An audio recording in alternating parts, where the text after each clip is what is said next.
Et bah... Attends, que je fasse mon intro. J'ai pas d'intro. Hello à tous et bienvenue dans cette nouvelle vidéo. C'est la première fois que je tourne en face cam depuis le début 2023, donc déjà bonne année. Et je vous retrouve pour une FAQ. Je vous ai demandé de me poser des questions dans ma dernière vidéo et également sur Instagram. D'ailleurs, si vous ne me suivez pas encore, voici mon Instagram. Je suis accompagnée de Lulu que vous avez vu dans mes dernières vidéos. Bonjour. Du coup pour aujourd'hui c'est mon assistant et c'est lui qui va me poser les questions. C'est parti.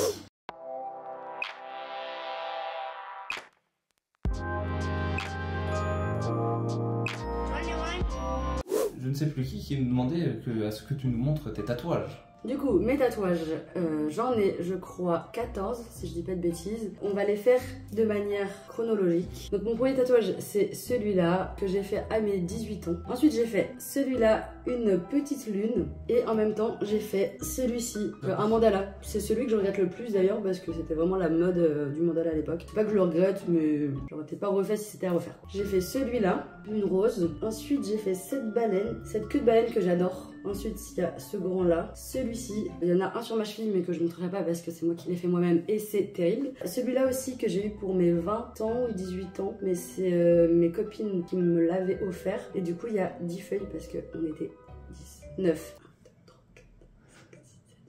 10. Et dernièrement, du coup, c'est celui-ci. C'est un tonnerre en fait. Beaucoup pensent que ce sont des racines ou des veines, et non, c'est un tonnerre. Que j'ai fait en même temps que celui-là et celui-là, le tout dernier. Voilà. Du coup, on commence par Kevin qui nous demande ton plat coréen préféré. Mon plat coréen préféré, c'est très dur parce qu'il y en a quand même beaucoup. Faut savoir que la bouffe coréenne, c'est incroyable et je pense que c'est une de mes cuisines préférées. Mais si je devais en garder qu'un plat, je pense que ça serait le samgyeopsal. Parce que c'est convivial. Pour ceux qui savent pas ce que c'est en gros le barbecue coréen. Et en fait, c'est la poitrine de porc spécifiquement. Et c'est trop bon. Est-ce que toi et tes amis parlent coréen ou vous vous débrouillez autrement? Aucun des amis que vous avez vu dans la vidéo ne parle coréen. Ça baragouine quelques phrases, mais restons frais. La plupart du temps, on parlait tout simplement en anglais. Les Coréens parlent assez bien anglais. En tout cas, ils comprennent pour la vie de tous les jours, pour commander quelque chose. Et en fait, quand il y a des cartes où ce n'est pas du tout marqué en anglais, ça arrive quand même assez souvent. Vous avez tout simplement aujourd'hui Google Lens ou même l'iPhone a directement un traducteur intégré. Mananjo qui nous demande ça fait quoi de lancer sa propre chaîne? Pour être franc, j'ai déjà eu une chaîne YouTube quand j'étais au lycée. Donc j'ai toujours eu un attrait pour YouTube. Mais c'est vrai que comme je disais dans ma toute première vidéo, j'avais un peu de mal à me lancer parce que j'avais pas forcément de contenu à proposer. Mais c'est une idée que j'avais quand même. Comment t'es venue l'idée ou l'opportunité de travailler avec Louis? C'était pas vraiment une idée à la base. Et du coup, en fait, je travaillais dans une boîte d'effets spéciaux et ça ne me plaisait plus du tout. De base, je suis en freelance et en fait, je lui ai envoyé un mail pour lui proposer s'il avait besoin d'effets spéciaux de temps en temps. Voilà, qu'il garde un petit peu ma bande démo sous le coude. Et finalement, il m'a rappelé pour me dire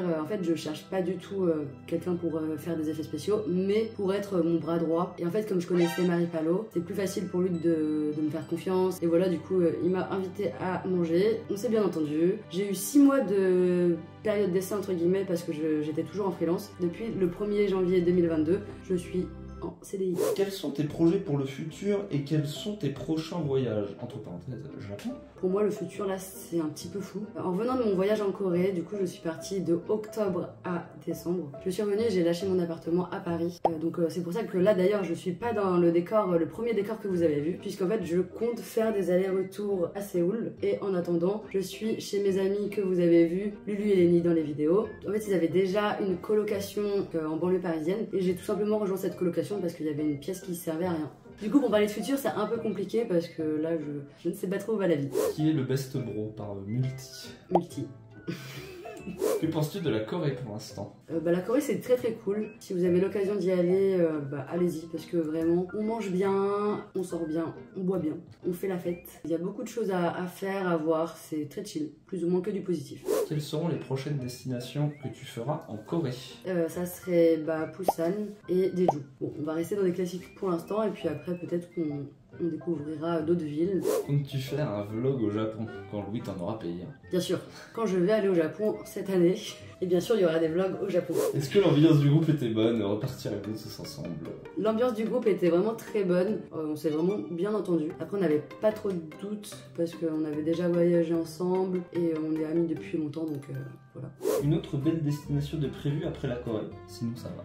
Ça va, merci. Le Japon. Je pense que ça sera quand même un des prochains, à part la Corée. On va bien aller à Taïwan aussi, parce que mon collègue Émeric m'en parle tout le temps. Singapour, et j'aimerais bien retourner à Saigon, le son. Comment tu t'organises entre ta vie pro, ta vie perso et ta chaîne? C'est pas vraiment organisé. Quand j'ai vlogué, j'ai commencé à vlogger, c'était un peu à l'arrache. J'ai mis énormément de temps à sortir des vidéos parce que je savais même pas trop quoi en faire, comment j'allais diriger un peu la chaîne, comment je m'organise. Comme je suis à temps plein, comme je disais, je fais mes horaires toute la journée de 10h à 18h grosso modo, toute la semaine, et après mes heures de travail, je monte pour moi. Et sinon, je monte le week-end. Par exemple, là, on est dimanche 8 janvier, il est 23h30. Je suis en train de tourner. La vidéo doit sortir mercredi, donc ça va devoir être monté vraiment en express. Montre-nous une game à toi sur TFT. Pour l'instant, je n'ai pas de chaîne Twitch, mais je pense pas que vous voulez voir mes games TFT. Je ne suis pas assez haut level. Je pourrais en vrai faire une chaîne Twitch pour blablater, faire du just chatting, mais bon, c'est tout. Dites-moi si ça vous intéresse. Tu as fait quoi comme étude? Comme étude, j'ai commencé par faire 1 an de fac. Ensuite, j'ai arrêté parce que la fac, c'était pas vraiment pour moi. J'ai enchaîné sur une MANA, une mise à niveau d'art appliqué. Je crois que maintenant, ça s'appelle plus comme ça, mais à l'époque, voilà, c'était une prépa art. Et ensuite, j'ai fait 5 ans d'études dans les effets spéciaux, dans la 3D effets spéciaux, pour travailler dans le cinéma. Et j'étais dans une école qui s'appelait Isart Digital, dans le cursus VFX. Laure GD qui dit « Fais une vidéo avec ton chum en Corée ». Peut-être un jour, mais il parle pas du tout français, donc ça va être compliqué. Si on trouve un format intéressant, peut-être. Mais en fait, le problème, c'est qu'on parle en anglais et j'ai pas envie de me taper des heures et des heures de sous-titrage. Qui sont les youtubeurs que tu préfères regarder? En vrai, je regarde tous les youtubeurs un peu classiques que vous regardez sûrement. Squeezie, Amixem, Joyka, tout le lot. J'aime beaucoup les vlogs de Méline et Lo aussi, si vous passez par là. Des bisous. Et puis sinon, un peu comme tout le monde, quoi. Vraiment ce que YouTube me propose. Hein. Mais surtout ma propre chaîne. J'adore me mater, quoi.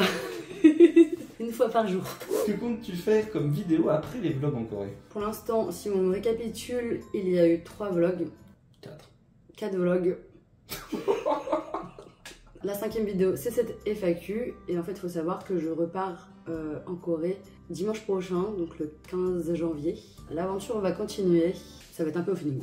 Mayline qui te demande, j'ai vu que tu stans Stray Kids, ton parcours de stay, bias, chanson bref, concert. Là, c'est un CV. Ouais. J'ai commencé à stan en 2017-18. J'ai regardé le Survival quand il était, quand ça sortait en fait, mais j'étais pas du tout dans la K-pop parce que c'était une collègue qui m'en avait parlé. Et depuis, je suis à peu près tous les comebacks. Alors, mes chansons préf, Thunderous, Slump, Phobia, Maze of Memories, Lonely Street, I Am You, Double Note, enfin bref, beaucoup quoi. Qui est ton bias? Mon bias c'est Félix. Et des concerts, du coup j'ai vu 2 fois Stray Kids en concert à New York en juin 2022 et je les revois au Music Bank en avril 2023. Coucou, j'aime beaucoup ce que tu fais, continue, hâte de retourner en Corée. Louis a-t-il cédé pour le Japon? Oui, j'y retourne dimanche prochain, donc maintenant c'est dans une semaine pile poil. Donc là je serai dans l'avion à cette heure-là. J'atterrirai bientôt. J'y vais du coup 2 mois tout pile. C'est la première fois que je vais prendre l'avion seule. Mais de toute façon, la semaine prochaine, vous aurez une vidéo, un vlog de mon épopée jusqu'à mon Airbnb à Séoul pour voir si tout se déroule bien. Puisqu'il m'arrive toujours des merdes. Et là, comme je suis seule, ça va pas être facile. Louis a-t-il cédé pour le Japon? Louis est au Japon actuellement. Je suis toujours pas invitée. On croise les doigts. Louis, si tu passes par là,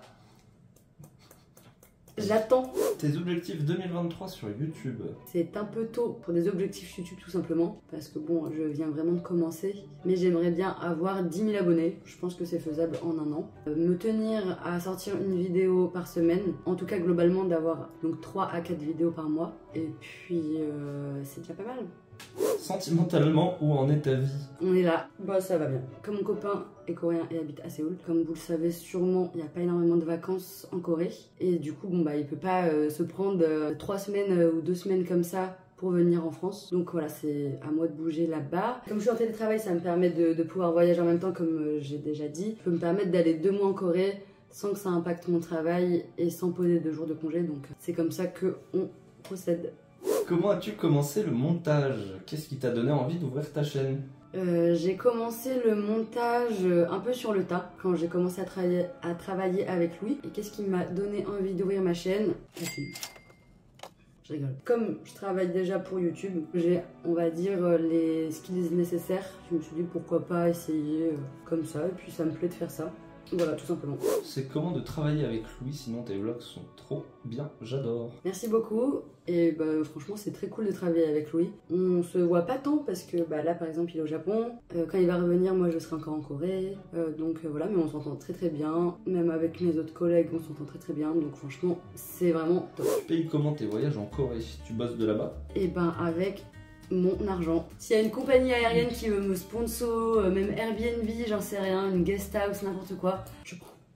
Ton plus gros projet pour 2023? C'est l'obtention de mon PVT. Le visa de tourisme, c'est le KETA. Enfin, c'est pas un visa même, c'est une autorisation d'entrée. Et en fait, ça nous permet de rester seulement 3 mois sur le territoire, mais pour éviter ça, moi et mes amis que vous avez vu dans les autres vidéos, on va demander le PVT, donc le permis vacances-travail, qui nous permet de pouvoir rester 1 an sur le territoire, avec entrée multiple. Dans combien de pays as-tu déjà voyagé? Quel a été ton préféré? Dans combien iras-tu? En Europe, j'ai fait plusieurs fois l'Angleterre, l'Allemagne, l'Italie. J'ai jamais fait l'Espagne, alors que j'ai l'impression que tout le monde a été en Espagne, mais j'ai jamais fait l'Espagne. La Suède, la Finlande, l'Estonie. Je crois que c'est tout en Europe. Sinon en Asie, j'ai fait du coup la Corée et le Vietnam, la Guadeloupe, de l'autre côté du globe, les États-Unis, New York. Mon préféré, c'était la Corée. Et dans combien iras-tu? Qu'est-ce que Dans combien irais-je le plus possible, j'ai envie de dire, je ne sais pas du tout. Avec quoi tu filmes tes vidéos? Tous les vlogs que vous avez vus jusqu'à maintenant, c'était filmé avec iPhone 12 Pro. J'ai un espèce de stick et un stabilisateur que j'utilise, mais sinon c'est tout. Et là, comme bah, mon iPhone est ici, là je filme avec le Samsung S22 Ultra que j'ai emprunté à Lenny parce que vraiment l'image est vraiment bien pour un téléphone. Quel logiciel de montage utilises-tu? J'utilise le logiciel de montage Final Cut Pro 10. Où trouves-tu tes musiques? Ça vient de Epidemic Sound, des musiques libres de droit, mais faut quand même payer un abonnement. Donc c'est 13 € par mois, je crois. Et du coup, voilà, c'est link à ma chaîne. Donc toutes les musiques que j'utilise dans mes vidéos, j'ai les droits. Donc voilà, j'ai pas de souci du tout de restriction, de strike ou que sais-je. Quel ordinateur utilises-tu? Un des derniers MacBook Pro, enfin pas le dernier, mais celui d'avant, il me semble. C'est mon ordinateur de travail en fait. La meilleure période pour partir à Séoul? Nous, on est parti de octobre à décembre. Et c'était vraiment trop bien. En 2 mois, on a eu seulement 2 jours de pluie. Sinon, on a eu vraiment du soleil. Mais c'était même pas grisâtre, c'était vraiment du soleil tous les jours. Octobre-novembre, vraiment trop bien. As-tu une idée de budget pour 3 semaines de vacances? Ça dépend vraiment de plein de choses. Enfin, par exemple, pour le billet d'avion, si tu veux voyager en trajet direct, ça dépend quand tu t'y prends en fait aussi. Quand même autour de 800 pour un trajet direct. Si ça te dérange pas les escales, tu peux avoir des billets pour 600, 650. Si tu t'y prends bien, peut-être même 500, je sais pas. Mais en général, t'as voilà, 2 escales, voilà, faut pas avoir peur de ça.